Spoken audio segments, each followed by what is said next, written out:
बिस्मिल्लाहिर्रहमानिर्रहीम। अस्सलाम वालेकुम फ्रेंड्स, कैसे हैं आप? उम्मीद करती हूँ कि सब खैरियत से होंगे। आज के इस वीडियो में मैं आपको एक थ्रिल स्टोरी बताने वाली हूँ और इस स्टोरी का नाम आप मुझे कमेंट्स में सजेस्ट करके बता सकते हैं। और अगर आपको ऐसी और स्टोरी सुननी है तो उसके लिए आपको मेरा चैनल सब्सक्राइब करना पड़ेगा। तो चलिए आज की स्टोरी स्टार्ट करते हैं।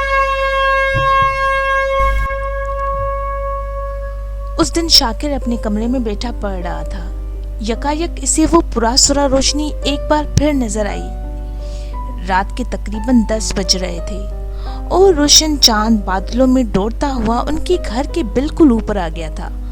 चारों तरफ चांदनी फैली गई थी जिसकी रोशनी आंखों को ठंडक पहुंचा रही थी। पढ़ते पढ़ते यूं ही शाकिर ने खुली हुई खिड़की से बाहर देखा था तो उसे वो तेज रोशनी नजर आई। इस रोशनी का राज मालूम करने के लिए जब वो अपने कमरे से बाहर गया तो रोशनी गायब हो गई। शाकिर को बड़ी हैरत हुई। उनके घर के चारों तरफ बागीचा था। इससे कुछ दूर तार की बाड़ा थी जिसके फौरन बाद एक बरसाती नाला था। नाले में पानी अमूमन बारिश के जमाने में नजर आता था, वरना साल भर में 8-9 महीने खुश्क रहता। शाकिर को रोशनी इसी नाले में से नजर आई थी। इसे याद आया कि सबसे पहले इसने ये तेज रोशनी पिछले महीने एक रात देखी थी और इसी तरह वो रोशनी का राज मालूम करने कमरे से निकला था, मगर रोशनी गायब हो गई थी। बिल्कुल यूं ही जैसे रोशनी देने वाली चीज को शक हो गया हो कि कोई इसकी तलाश में आ रहा है। उस दिन भी और आज भी। अब तक इसने इस पुरासुरा रोशनी के बारे में किसी को कुछ नहीं बताया था, लेकिन इस बार शाकिर को हैरानी के साथ साथ परेशानी भी हुई। इसने सोचा कि इस सिलसिले में किसी और को भी हमराज बनाना चाहिए, लेकिन किसे? इसके तमाम दोस्तों के घर यहाँ से खासे दूर थे। वो इसी फिक्र में था कि यकायक इसे चाचा अमीर की आवाज सुनाई दी। वो घर के अंदर मुलाजिम को बुला रहे थे। उसकी आवाज सुनते ही शाकिर का चेहरा खुशी से खिल उठा। चाचा अमीर नौजवान थे और यूनिवर्सिटी में एमए में पढ़ रहे थे। उन्हें भी अब्बा की तरह शिकार का बहुत शौक था। वो अक्सर अब्बा की बंदूक लेकर शिकार पर जाते, लेकिन शायद उनका निशाना कच्चा था, इसलिए अमूमन खाली हाथ ही वापस आते। सिर्फ एक बार उन्होंने एक बगला मारा था। घर वालों का ख्याल था कि बेचारा बगला अपनी जिंदगी से उकताकर खुद ही उनकी बंदूक के निशाने पर आ गया होगा, वरना भला चाचा अमीर इसे इस आसानी से शिकार कैसे कर लेते। चचा घर पर थे और अब्बा दौरे पर गए हुए थे। ये सोचकर शाकिर जल्दी से चचा के पास गया और उन्हें सारा किस्सा सुनाया। इसकी कहानी सुनकर चाचा का चेहरा बेहद संजीदा हो गया। वो बोले, तुमने अच्छा किया जो पहले मेरे पास आए। अब ये बताओ, क्या जैसे ही तुम कमरे से बाहर जाते हो रोशनी गायब हो जाती है? शाकिर ने इकरार में सर हिलाया। चचा ने आहिस्ता से एक और सवाल किया, इससे पहले भी ये हो चुका है? शाकिर ने बड़ी जोर से सर हिलाया। बस आ गई बात समझ में। चचा ने फौरन खुश होकर जवाब दिया, ये बड़ी खतरनाक चीज है शाकिर, लेकिन है बहुत कीमती। अगर हमें मिल गई तो समझ लो हम करोड़पति बन जाएंगे। शाकिर का खुशी से बुरा हाल हो गया। करोड़पति? वो कैसे? इसने जल्दी से पूछा। वो ऐसे शाकिर मियाँ कि वो रोशन चीज नाग बादशाह का मन है। मन? मन क्या है? शाकिर हैरानी से मुंह खोले चाचा को देखने लगा। तुमने सुना होगा नागों का भी एक बादशाह होता है, बहुत बड़ा, बेहद मोजी। वो हमेशा अपने मुंह में कीमती हीरा छुपाए रखता है। हीरे से रोशनी निकलती है, उसी को मन कहते हैं। नाग बादशाह रातों को मेंढक, चूहे वगैरह के शिकार को निकलता है तो मुंह से मन निकालकर जमीन पर रख देता है और उसी की रोशनी में शिकार करता है। हाँ भी वो यही कर रहा होगा। तुम्हारी छाप सुनकर फौरन पत्थर दोबारा मुंह में रखकर भाग जाता है। सांप खतरनाक जरूर है, लेकिन वो इंसान को ज्यादा खतरनाक समझते हैं। उन्होंने कुछ सोचा, फिर कहा, अब चलो तुम्हारे कमरे में चलकर देखते हैं, शायद वो लौट के आया हो। चचा ने तमाम बातें अच्छी तरह समझाई और दोबारा शाकिर को लेकर उसके कमरे में आ गए। जो ही दोनों खिड़की के करीब पहुंचे, उन्हें वो तेज रोशनी नजर आई। चचा अमीर खुशी से उछल पड़े। वो तेजी से गए और अब्बा की बंदूक उठा लाए।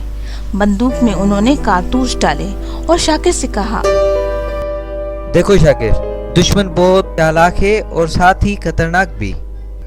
मैं आगे आगे चलूंगा और तुम अपनी हॉकी लेके मेरे पीछे पीछे चलना, ताकि जरूरत पड़े तो मेरी मदद कर सको। वैसे मुझे यकीन है मेरी पहली ही गोली उसे ढेर कर देगी। शाकिर को डर तो लगा, लेकिन चचा अमीर के हाथों में 2 नाली बंदूक देखकर इसकी हिम्मत बंधी।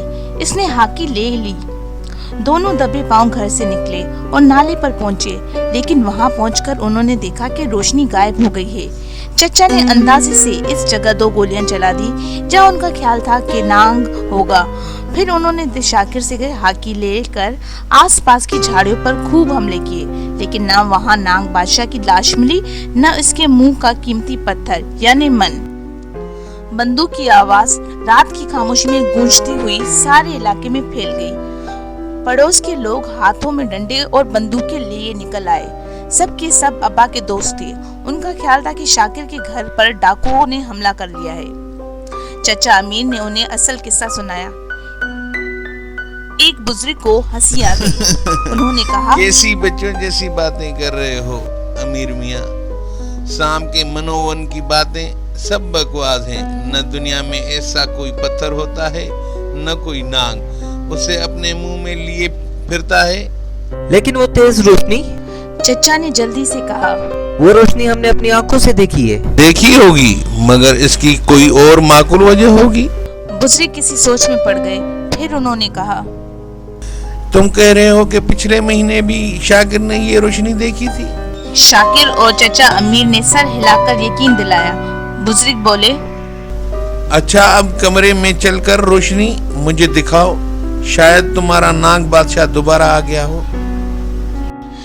जब वो शाकिर के कमरे में पहुंचे तो खुशी से चचा अमीर का चेहरा एक बार फिर खिल उठा, क्योंकि रोशनी वाकई लौट आई थी। वो देखिए, वो है रोशनी। चचा अमीर ने गर्दन तान कर फखर से रोशनी दिखाई।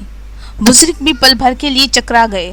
फिर कुछ सोचकर उन्होंने कहा, मुझे एक टार्च ला दो और तुम लोग यहीं मेरा इंतजार करो। मैं जाकर तुम्हारे नाग बादशाह का मन तलाश करता हूँ। चचा अमीर को ये तरकीब कुछ ज्यादा पसंद नहीं आई, क्योंकि उन्हें डर था कि बुजुर्ग की नीयत ठीक नहीं है और वो लोगों को चक्कर देकर कीमती पत्थर खुद हासिल करना चाहते हैं। मगर मुश्किल ये थी कि वो बुजुर्ग अब्बा के दोस्त थे, इसलिए उनके साथ कोई बदतमीजी नहीं की जा सकती थी। चचा अमीर ने मजबूरन जब्त से काम लिया और अब्बा की टार्च बुजुर्ग के हवाले कर दी। बुजुर्ग बरसाती नाले की तरफ चले गए। शाकिर और अमीर चचा कमरे में रह गए। बुजुर्ग के जाने के बाद थोड़ी देर तक वो तेज रोशनी साफ नजर आ रही थी, लेकिन फिर यकायक गायब हो गई। चंद लम्हों में दूर से बुजुर्ग की आवाज आई, अमीर मियाँ, क्या पुरअसरार रोशनी अभी भी नजर आ रही है? जी नहीं, गायब हो गई वो। अमीर चचा ने जवाब दिया। अब तुम लोग यहाँ आओ। शाकिर और अमीर चचा बाहर पहुंचे तो बुजुर्ग ने कहा, ये लो मियाँ, मैंने तुम्हारा मन तुम्हारे लिए हासिल कर लिया। उसकी रोशनी तुम्हें कमरे में नजर आ रही थी। उन्होंने अमीर चचा को एक चीज थमा दी। अमीर चचा और शाकिर ने इसे गौर से देखा। वो आईने का एक बड़ा सा टुकड़ा था।